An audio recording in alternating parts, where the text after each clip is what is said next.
আশুলিয়ায় NASA গ্রুপের ১৬টি কারখানা বন্ধের ঘটনায় তৃতীয় দিনের মতো আইন শৃঙ্খলা বাহিনীর অতিরিক্ত সদস্য মোতায়েন রয়েছে। এ বিষয়ে বিস্তারিত জানাতে আশুলিয়া শিল্পাঞ্চলে রয়েছেন সহকর্মী মোজাফফর হোসেন জয়। সরাসরি যাচ্ছি তার কাছে।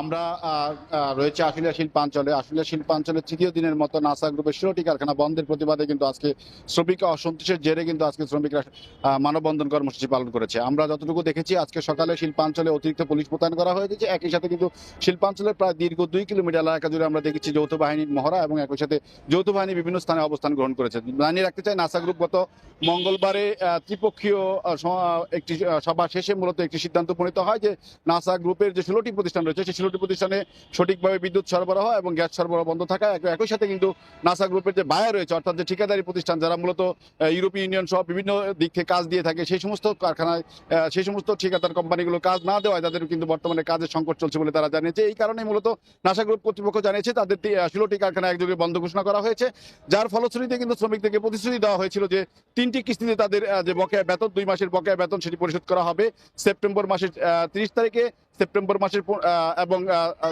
আগস্ট মাসের 15 তারিখে এবং 30 তারিখে কিন্তু এই 3 দফায় তাদের বেতন এবং পাওনাদি পরিশোধ করার কথা রয়েছে নাসা গ্রুপ অফ কোম্পানির। কিন্তু সেদিক থেকে শ্রমিকরা বলছেন যে দীর্ঘ 2 মাস ধরে বেতন না পাওয়ায়, একই সাথে দোকানে বাকি এবং বিভিন্ন খাদ্য সামগ্রীর দোকানে তাদের বকেয়া পড়ে যাওয়ায় তাদের দিনানিপাত করতে হচ্ছে এবং কঠিন অবস্থায় তাদের দিন যাপন করতে হচ্ছে। যার ফলে কিন্তু তারা বলছে যে মূলত তাদের এই সংকটের কারণেই তারা আজকে মানববন্ধন দাঁড়িয়েছে। তারা একটা সুষ্ঠু সুরাহা চায়, তারা মূলত কারখানা বন্ধ চায় না, তারা চায় তাদের কাজের ব্যবস্থাপনা করে দেওয়া হোক।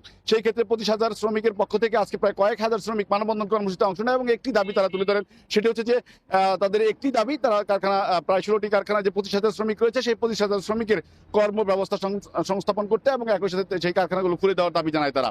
এই প্রেক্ষাপটে প্রায় সকাল 9টা থেকে 11টা পর্যন্ত কিন্তু মানববন্ধন কর্মসূচিতে অংশ নিয়েছিল শ্রমিকরা এবং তারা নবীনগর দুঃখিত তারা হচ্ছে ঢাকা আশুলিয়া এলিভেটেড এক্সপ্রেসওয়ের যে মহাসড়ক রয়েছে সেই সড়কে তারা অবস্থান নেয় এবং অবস্থান নিয়ে প্রায় 1 থেকে 1.5 কিলোমিটার সড়ক জুড়ে তারা মানববন্ধন কর্মসূচিতে অংশ নিয়েছিল এবং তারা জানিয়েছে যে মূলত যতদিন পর্যন্ত তাদের এইটুকু নিশ্চিত না হবে যে তাদের যে কর্মসংস্থানের ব্যবস্থা না হবে এবং তাদের বন্ধ কারখানা খুলে না দেওয়া হবে, তাদের কর্মসূচি অব্যাহত থাকবে।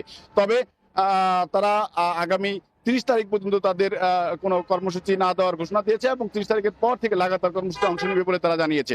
একই সাথে কর্তৃপক্ষের পক্ষ থেকে দাবি করা হয়েছে যে তারা বলেছেন যে মূলত 3টি কিস্তিতে তাদের পাওনাদি পরিশোধ করা হবে। এক্ষেত্রে যে শ্রম আইন রয়েছে সেই শ্রম আইন অনুযায়ী মূলত 2 মাস 12 দিনের 20 ধারা অনুযায়ী 2 মাস 12 দিনের বেতন পরিশোধ করার কথা, কিন্তু শ্রমিকরা দাবি জানাচ্ছে যে মূলত শ্রম আইনের 26 ধারা অনুযায়ী যে আইনটি রয়েছে 3 মাস 13 দিনের বকেয়া বেতন সহ পাওনাদি আনুষঙ্গিক পাওনাদি পরিশোধ করে কারখানা বন্ধ করতে হবে, না হলে তাদের কারখানা চালু করে দিতে হবে। এই ছিল আমার কাছে আশুলিয়া থেকে নাসা গ্রুপের 16টি কারখানা বন্ধের শ্রমিক অসন্তোষের সর্বশেষ তথ্য।